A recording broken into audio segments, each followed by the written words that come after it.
Hello everybody. So in this video I'm going to show you guys about lunar phases and how lunar phases work. And I'm going to use something called the celestial sphere to do that. So this little diagram I've drawn is an example of the celestial sphere.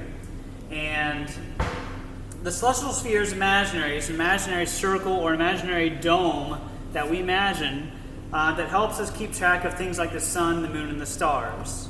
So in this video, I'm going to be using cookies to show the moon, specifically Oreo cookies. Who says science can't be yummy? And for the sun, when I think of sunshine, the summertime, I think of nice, juicy lemons. So the lemon's going to be our sun. So the celestial sphere is imaginary. It helps us think of what the sun, the moon, and the stars are doing. For example, the sun rises in the east, it goes across the sky, and then it sets in the west. And same with the moon and the stars. The moon also rises in the east and sets in the west, and then goes back around the world to do it all over again. So the sun and the moon are going around this thing that we call the celestial sphere. Now, in class, we've already talked about how the earth goes around the sun and how the moon goes around the earth.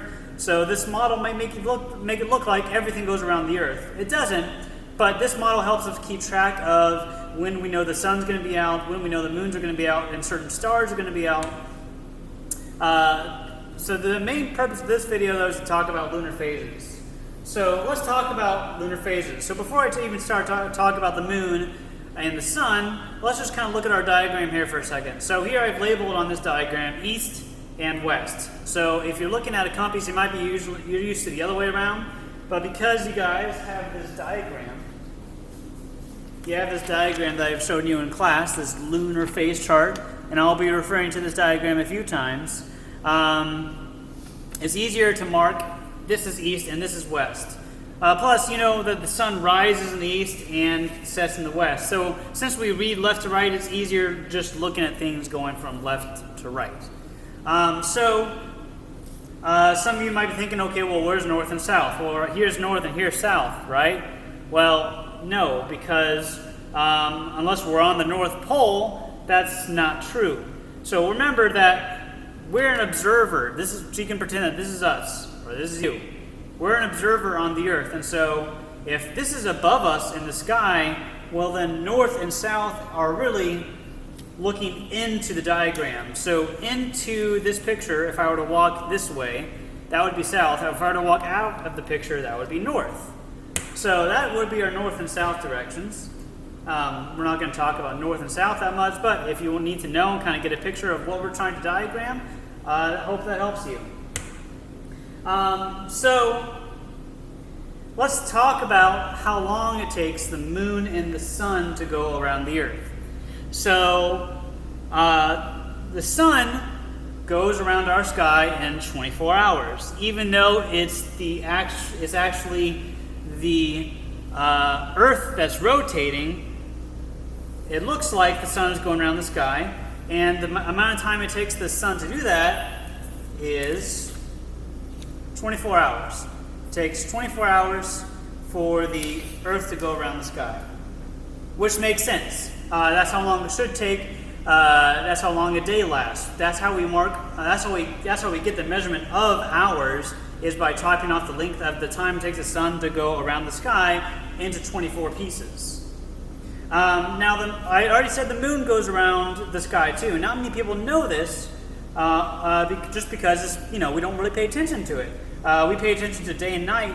The moon doesn't really indicate day or night. We can see the moon in the day. We can also see the moon at night. It's not always consistent. That's because the moon goes around the sky, but it doesn't go around at the same speed. Not really speed, but so the moon rises in the east and it sets in the west. But if I were to start, and I'm going to start with a different moon. I'm going to use a dark moon. I'll explain why later. Let's say that the sun is setting over here, and the moon is setting as well. If we were to set this in motion, have the sun and the moon go around at the same time, we would find that the moon is slightly slower than the sun. In fact, it takes the sun 24 hours to go around the Earth, but it takes the moon 24 hours and 53 minutes to go around the Earth. So the moon is just slightly slower, very much slower. And some of you might be saying, hey, I thought we just studied last week that the moon goes around the Earth in 28 days, not 24 hours and 53 minutes. Remember, this is the celestial sphere. So we're taking into account of the speed that the Earth is moving, the speed that the moon is moving around the Earth, but also the speed that the Earth is spinning. From this point of view, the Earth is not moving at all. So from that point of view, it takes the moon 24 hours and 53 minutes, just a little bit less than an hour slower than the sun to go around the Earth. So because it's just barely shy of an hour slower, it takes just under 30 days for the moon to go through one full cycle of phases. So what are phases? Well, let me show you. Alright, so we got our new moon right there. We got a crescent moon right here. We got a first quarter moon right there. And hopefully this is looking very similar to the diagram you guys have in class. Here's our full moon. Third quarter moon. I have this upside down.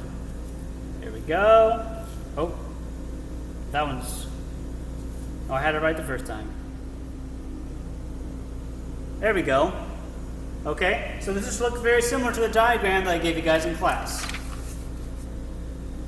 Okay, so we know that lunar phases occur because we see the moon at different angles from the sun. Because the moon appears at different angles from the sun, we see different parts of the moon. Remember, the moon is just a big ball. There's always a day side and there's always a night side. But as the moon changes direction facing us, we see different portions of the lunar phase cycle. And in fact, I gave you guys some animations on today's agenda to kind of demonstrate what that looks like if there's a time lapse over a whole month.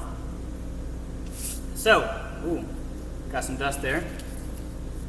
Okay, so I'm going to go into a little more detail about lunar phases, some stuff that you guys will need to know for today's quiz. But before I do that, let me just talk about circles. So we need to talk about circles. Specifically, we need to talk about degrees on a circle.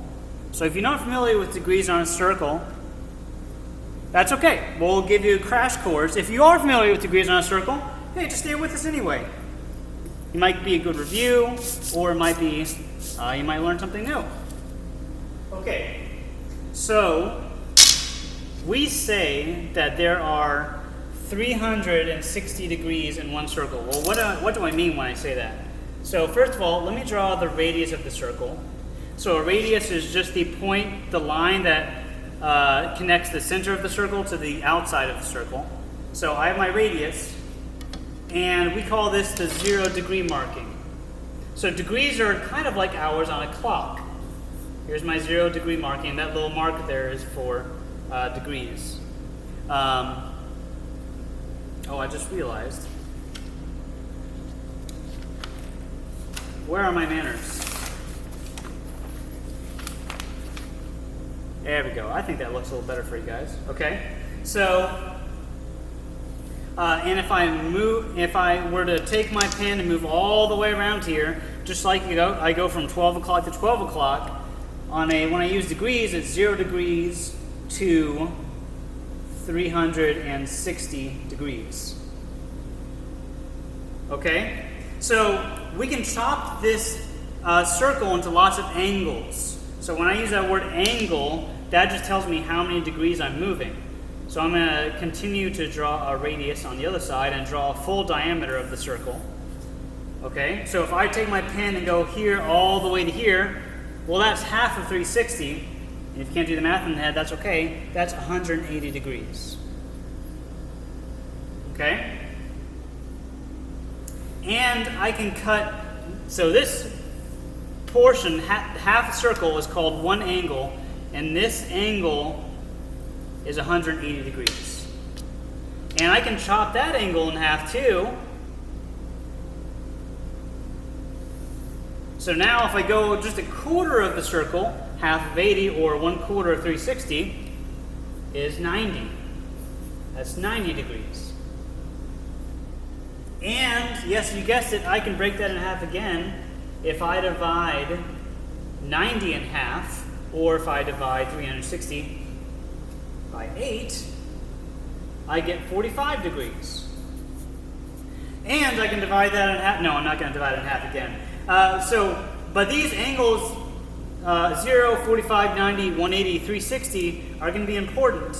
And actually, I'm going to draw one more. If I go by increments of 45, I have 0, add 45, that's 45, add 45, I get 90. And if I add 45 again, and these angles aren't perfect, I'm kind of eyeballing this. I probably should be using a protractor. This is 135. So this is going to be important because when we talk about lunar phases, we're going to talk about angles across the sky. In fact, some of you guys have already measured angles when you did your sky observation for the first time. So we have 0, 45 degrees, 90 degrees, 135, 180, and 360. And there's lots of angles over here I didn't talk about. For example, this one down here is 270. That's basically, if I count by 90, it's 90, 180, 270. We're not going to talk about this angle so much, but we are going to deal with these 5 angles right there. So that's what angles means. And just to demonstrate that angles aren't about distance, for example, if I took a smaller circle, I'm going to get a tool out here, a very complicated tool. And if you guys are watching this in 2020, I'm almost ashamed to show you guys that I have this in my classroom. Sanitizing wipes. This is still, this angle right here, this is still 45 degrees. And this is still 90. So angles are not a matter of distance, they're just a matter of, well, how far am I spanning? How far is my view? So that's kind of a crash course on angles there.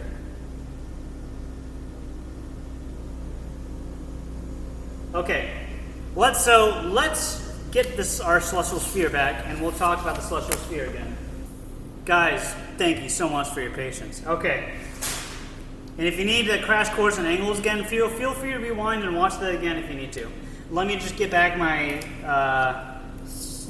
north and south directions here. And so to understand why lunar phases, this is a little bit of a review right now, but to understand why they occur, let's take the 2 extreme examples of a full moon and a new moon. So starting with new moon. Full moon. So why do we see a full moon? So right now, this would be an example of when the moon is entirely lit up. So why do we see that full moon? So if you think about it, here I'm the observer. The sun is on the one side of the horizon, that's on the west horizon, and the full moon is on the east horizon. So the reason I see the full moon is because all of the light is the entire day side is being reflected to the sun. Kind of makes sense. So if I can take my little ball back out here.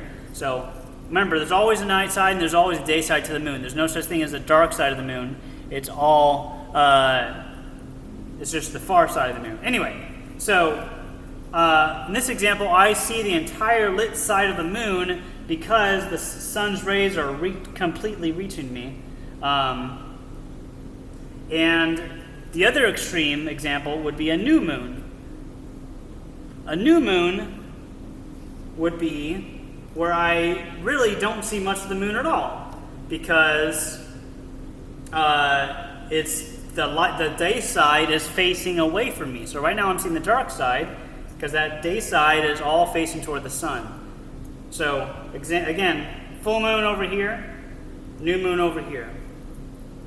Demonstration. So remember earlier I started kind of like sort of animating with my hands. I'm going to do that again to show you how I get from new moon to a crescent moon and then maybe to a quarter moon. So remember, it takes 24 hours for the sun to move across our sky. and it takes 24 hours and 53 minutes for our moon to go across the sky. So if I were to kind of let the sun set, and the moon is going to travel with the sun, but remember, it lags behind. It's kind of behind, and so I end up like this, the next sunset. And then the next sunset, the moon is even further behind, which means that if I do this enough times, I eventually get to a situation where the moon is sitting here, and now it's no longer a new moon, now it's a crescent moon, because now the position of the moon is slightly shifted, and now I can actually see a small sliver of the moon. So that is called our crescent moon. So remember, our new moon was right here.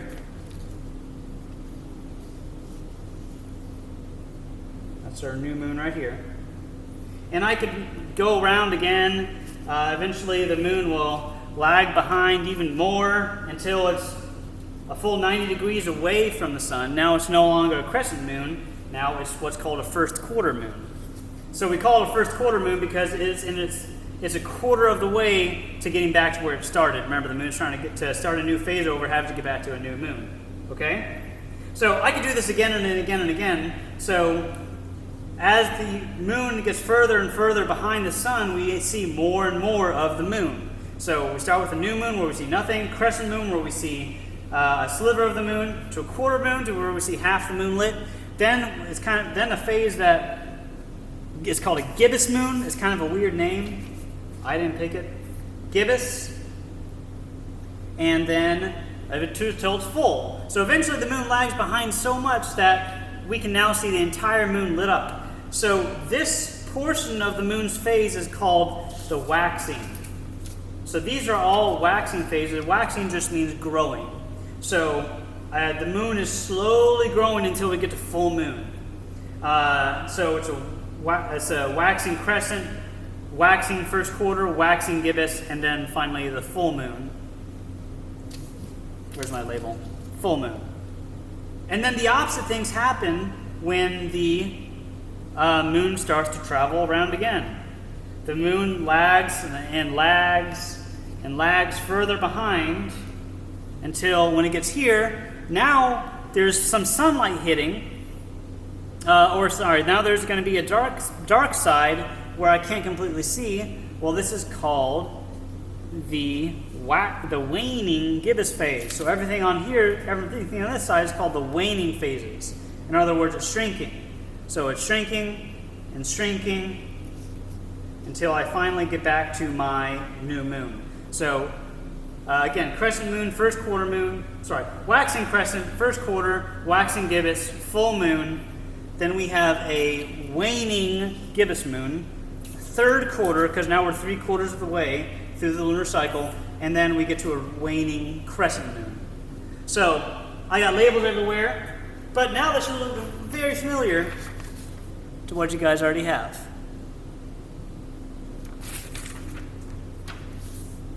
So let's talk about degrees for a second. Because the sun and the moon are in the same spot on this part of my diagram, I say that there is 0 degrees of separation. So my new moon has 0 degrees of separation. I'll try to not make it too crowded here. My full moon, since it's on the complete opposite side, remember half the circle was 180 degrees. So this is 180 degrees of separation. And if I cut 180 in half on my quarter moons, well, I say that this is 90 degrees behind. Remember, because it's lagging behind the moon. And this is 90 degrees ahead. Yes. And so here's my 90 degrees. Oh, you guys can't see that. 90 degrees ahead, 90 degrees behind. Is that right? Yes. And then my crescent moon up here would be, this is half of 90, so that's 45 degrees behind. Make sure that's in frame. And gibbous is that weird angle, 135 degrees behind.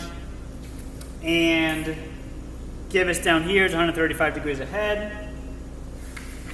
and my crescent moon down here, sorry for the noise, 45 degrees ahead. So these are the degrees I associate with my lunar phase diagram. So I say the crescent moon over here is 45 degrees ahead because it's 45 degrees ahead of the sun, and because it's going slightly slower, eventually the sun's going to catch up to it and make a new moon.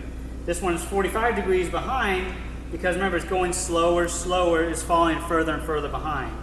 Again, and same thing over here, 90 degrees behind because it's falling further behind, 90 degrees ahead because the sun is catching up to it, so it's ahead of the moon for now, but the sun's going to catch up to it. So that is my reasoning between saying whether it's ahead or behind. So I'm going to take a lot of these labels off. I want to show you guys one more thing, and this is the really cool part. All this explanation to lead you about how to tell time using just the moon and its position and phase in the sky. So let me remove some labels here. So I got the sun and the full moon. So because the full moon is 180 degrees away from the sun, the full moon is a great way to tell what time it is if you see the full moon out at night. For example, right now the sun is setting. So we can kind of call the local time to be 6 p.m. because the sun is setting. It's halfway between 12 noon and 12 midnight. So this would be 12 noon. When the sun is completely below us, that's midnight. So local time of 6 p.m. And as the night progresses, the moon rises in the sky as the sun sets. So now I have the full moon directly above me. If you see a full moon directly above you, that means you know it's getting all of the sun's light, which means the sun must be on the opposite side of the earth from you. So this is dirt right here, or grass, whatever. So underneath all that earth is the sun. So if it's noon on one side of the earth, on your side of the earth, it's midnight. Because we know the degrees. We know that a full moon is always 180 degrees away from the sun. The same way, if I were to see a quarter moon rising, if this would be which one would this be? Our third quarter. So if this would be our third quarter moon, we know that, there's 90 degrees of separation. This is 90 degrees ahead, so there's only 6 more hours till the sun rises. So this would be, again, midnight, because there's only 6 a.m., 6 hours until the sun rises, if your sun rises at 6 a.m. So this would be local time of midnight again. If we saw a quarter moon at the noon position in the sky, if we see a quarter moon right overhead, well, then the sun should be rising right now or very soon. Now, one interesting thing that always irks me about people and artists and crescent moons, people do not understand that crescent moons are always 45 degrees away from the sun. It's either 45 degrees or 45 ahead, people. You will never see a crescent moon in the sky like this and the sun be on the opposite side of the world. That's wrong, because the crescent moon is always close to the sun. The reason why we get a crescent moon is because it doesn't reflect very much sunlight, which means it's very close to being a new moon. So if you see a crescent moon, you can only see it during either sunrise, or if it's on its way to being waxing moon, you'll see it during sunset. There's no other choices. So you'll never see a crescent moon at midnight. No matter what your fiction books tell you, crescent moon at midnight's not going to happen. You might see a crescent moon in the daytime because there's 45 degrees of separation. But anyway, okay, one last thing I'll talk about is eclipses. Eclipses, some of you guys might have already thought, like, hey, wait a second. If I have a new moon, let's say our sun is up here at the noon position. So it's noon. New moon means there's 0 degrees of separation between the sun and the moon. If I have a new moon, shouldn't the moon block out sunlight? So everything should be covered in shadow now? Okay, sometimes. Actually, a solar eclipse can only occur during a new moon. But remember, this is a two-dimensional picture. So what happens during a new moon is that we, most of the time, can't see a new moon because it's so close to the sun. During the daytime, we can't see the sun we wouldn't be able to see the moon unless we had a very good telescope. And a solar eclipse will not always happen because things don't line up completely unless we catch a very specific circumstance. So what's more likely to happen is that during a new moon, it will get very close to the sun, but not actually on top of the sun, and so we would actually be able to see the tiny sliver of sunlight reflected if we were looking for it. Same thing with a lunar eclipse. You might be thinking, well, if the moon is on the opposite side of the Earth during a full moon, why doesn't the moon enter into the Earth's shadow every time there's a full moon? Well, again, because this is a two-dimensional model, and the full moon doesn't always cross completely on the opposite side of the Earth, meaning that there is a little tiny dark patch on the full moon that we wouldn't be able to measure unless we had a really good telescope. That's good icing. So, hope that helped you with lunar phases. I really enjoy thinking about this. I really enjoy thinking about, well, can I tell the time of the day or the time of night just by looking at the sun, the position of the moon and the phase of the moon. So, hope you guys like this. And if you have any questions, let me know. And just remember, sometimes science can be tasty.